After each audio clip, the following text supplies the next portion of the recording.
चलिए दोस्तों, सुनते हैं 7वां अध्याय।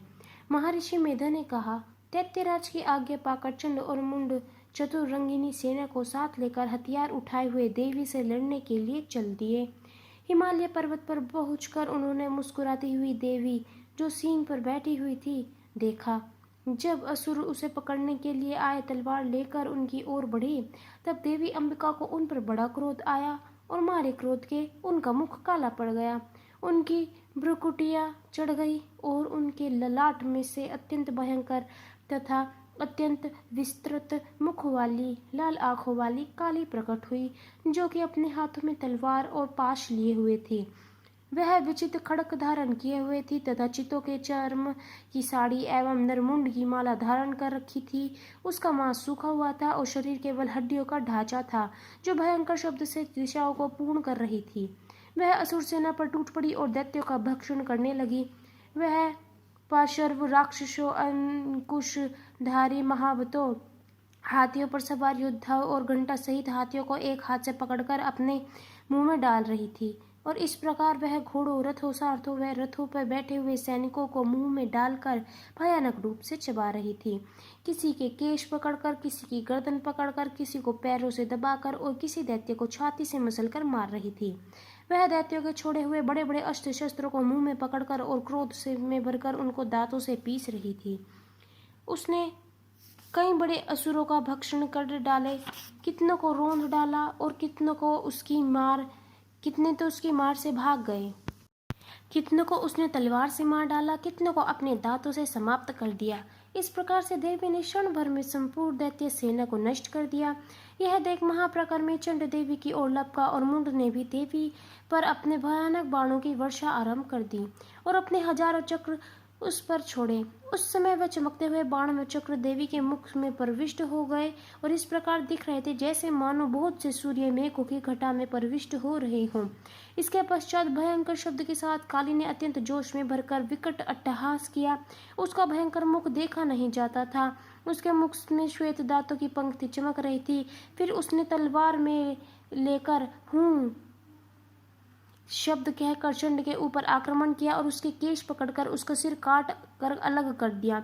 चंड को मरा हुआ देख मुंड देवी की ओर लपका, परंतु देवी ने क्रोध में भरकर उसको भी तलवार से यमलोक पहुंचा दिया।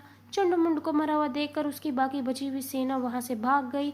इसके पश्चात काली चंड और मुंड के कटे हुए सिरों को लेकर चंडिका के पास गई और प्रचंड अट्टहास के साथ कहने लगी, हे देवी, चंड और मुंड तो दैत्यों को मारकर मैं तुम्हें भेंट कर रही हूँ। अब शुम निशुम का तुम स्वयं में वध करो। महर्षि मेधा ने कहा।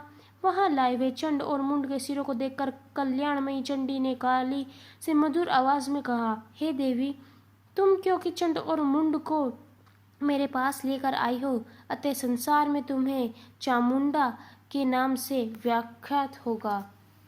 चलिए 8वां अध्याय शुरू करते हैं।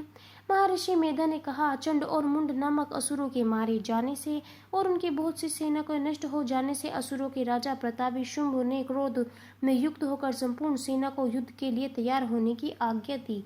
उसने कहा, अब अदायुध नामक 86 असुर सेनापति सेनाओं के साथ युद्ध के लिए जाए और कंबु नामक 84 सेनापति भी युद्ध के लिए जाए तथा कोटि वीर्य नामक 50 सेनापति और धूम्रकुल नामक 100 सेनापति प्रस्थान करे। कालक, द्रोह, दोहद्र, मोई और काल के यह दैत्य भी मेरी आज्ञा से सचकर युद्ध के लिए कूच करे। भयानक शासन करने वाला असुर का स्वामी शुंभ इस प्रकार आज्ञा देकर बहुत बड़ी सेना के साथ युद्ध के लिए चल दिया। उसने सेना को अपनी ओर आता हुआ देखकर चंडिका अपने धनुष की टंकार से पृथ्वी और आकाश के बीच का भाग गुंजा दिया। हे राजन, इसके पश्चात देवी के सिंहों ने दहाड़ना आरंभ कर दिया और अंबिका के घंटे के शब्द से उस ध्वनि को भी बढ़ा दिया।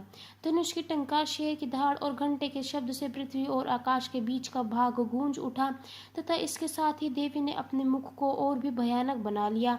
ऐसे भयंकर शब्द को सुनकर राक्षसी सेना ने देवी को चारों ओर से घेर लिया। हे राजन, उस समय दैत्यों के नाश के लिए, देवताओं के हित के लिए ब्रह्मा, शिव, कार्तिकेय, विष्णु तथा इंद्र आदि देवों की शक्तियां जो अत्यंत पराक्रम और बल से संपन्न थी, उनके शरीर से निकलकर उसी रूप में चंडिका देवी के पास आई।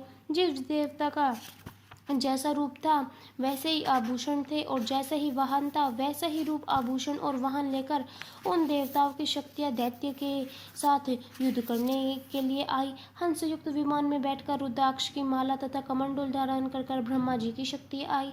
वृषभ पर सवार होकर, हाथी हाथ में त्रिशूल लेकर, महानाग का कंकड़ पहनकर और चंद्र रेखा से विभूषित होकर भगवान शंकर की शक्ति महावेश्वरी आई, और मोर पर अरुण हाथ में शक्ति लिए दैत्य से युद्ध करने के लिए कार्तिकेय की शक्ति आई। इसके पश्चात देवी के शरीर में से अत्यंत उग्र वाली सैकड़ों की दड़िया के समान आवाज करने वाली चंडिका शक्ति प्रकट हुई। उस अपराजिता देवी ने धूमिल जटा वाले भगवान शंकर जी से कहा, हे प्रभु, आप मेरी ओर से शुंभ और निशुंभ के पास दूत बनकर जाइए और उन अत्यंत गर्वीले दैत्यों से कहिए तथा उनके अतिरिक्त और भी दैत्य वहां युद्ध के लिए उपस्थित हो। उनसे कहिए, जो तुम्हें अपने जीवित रहने की इच्छा हो तो त्रिलोकी का राज्य इंद्र को दे दो, देवताओं को उनका यज्ञ भाग मिलना आरंभ हो जाए और तुम पाताल को लौट जाओ। किंतु यदि बल के गर्व से तुम्हारी लड़ने की इच्छा हो तो फिर आ जाओ, तुम्हारे मांस से मेरी योगिनियां तृप्त होंगी। क्योंकि उस देवी ने भयंकर भगवान शंकर को दूत के कार्य से नियुक्त किया था, इसलिए वे संसार में शिवदूती के नाम से व्याख्यात हुई।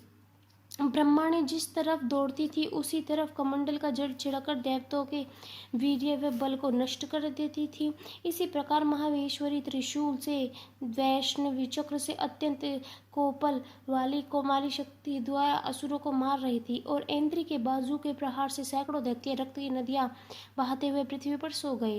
वाराही ने कितने ही राक्षसों को अपने थूथन द्वारा मृत्यु के घाट उतार दिया। बड़े राक्षसों को नरसिंही ने अपनी नखों से विदीर्ण करके भक्षण कर रही थी। इस तरह क्रोध में भरे हुए मातृग्रह द्वारा नाना प्रकार के उपायों से बड़े बड़े असुरों को मरता हुआ देखकर राक्षसी सेना भाग खड़ी हुई, और उनको इस प्रकार भागता हुआ देखकर रक्तबीज नामक महाप्रकर्मी राक्षस क्रोध में भरकर युद्ध के लिए आगे बढ़ा। उसके शरीर से रक्त की बूंदें पृथ्वी पर जैसे ही गिरती थी, तुरंत वैसे ही शरीर वाला एक वैसे ही बलवान दैत्य पृथ्वी पे उत्पन्न हो जाता था। रक्तबीज गदा हाथ में लेकर इंद्र के साथ युद्ध करने लगा। जब इंद्र शक्ति ने उसको अपने वज्र से मार डाला तो घायल होने के कारण उसके शरीर से भुक्त रक्त बहने लगा। कुमारी ने शक्ति से, वाहरिणी खड़क से, महावेश्वरी ने त्रिशूल से उसको घायल किया। इस प्रकार क्रोध में भरकर उस महादैत्य ने सब मात्र शक्तियों पर पृथक पृथक गदा से प्रहार किया, और माता शक्ति तथा त्रिशूल आदि से जो बार बार घायल किया उससे सैकड़ों दैत्य उत्पन्न और इस प्रकार का रक्त बीज के रुधिर से उत्पन्न होता देखकर असुरों से संपूर्ण जगत व्याप्त हो गया, जिससे देवताओं को भय हुआ। देवताओं को भयभीत देखकर चंडिका ने कहा, हे चामुंडे, अपने मुख को बड़ा करो और मेरे शस्त्रघात से उत्पन्न हुए रक्त बिंदुओं को तथा रक्त बिंदुओं से उत्पन्न हुए महाअसुरों को तुम अपने इस मुख में भक्षण करती रहो। इस प्रकार रक्त बिंदुओं से उत्पन्न हुए महाअसुरों को तुम अपने इस मुख से भक्षण करती जाओ। रक्त बिंदुओं को उत्पन्न हुए दैत्य को भी तुम भक्षण करती हुई रणभूमि में विचरो। इस प्रकार रक्त क्षीण होने से यह दैत्य नष्ट हो जाएगा। तुम्हारे भक्षण करने के कारण अत्यंत दैत्य उत्पन्न नहीं होंगे। काली के इस प्रकार कहने से चंडिका देवी ने रक्त बीज पर अपने त्रिशूल से प्रहार किया, और काली ने अपने मुख से में रक्त ले लिया। तब उसने गदे से चंडिका पर प्रहार किया। प्रहार से चंडिका को तनिक भी कष्ट न हुआ, किंतु रक्त बीज के शरीर से बहुत सा रक्त बहने लगा। लेकिन उसके गिरने के साथ ही काली ने उसको अपने मुंह में ले लिया। काली के मुंह में उस रक्त से जो असुर उत्पन्न हुए उनको उसने भक्षण कर लिया, और रक्त को पीती गई। तदंतर देवी ने रक्त बीज को, जिसके की खून काली ने पिया था, चंडिका ने उस दैत्य को वज्रबाण, खड़क तथा दृष्टि इत्यादि से मार डाला। हे राजन, अनेक प्रकार के शस्त्रों से मरा हुआ और खून से वंचित वह महादैत्य रक्त बीज पृथ्वी पर पड़ा। हे राजन, उसके गिरने से सब देवता अत्यंत प्रसन्न हुए, और माता उन असुरों का रक्त पीने के पश्चात उद्धत होकर नृत्य करने लगी।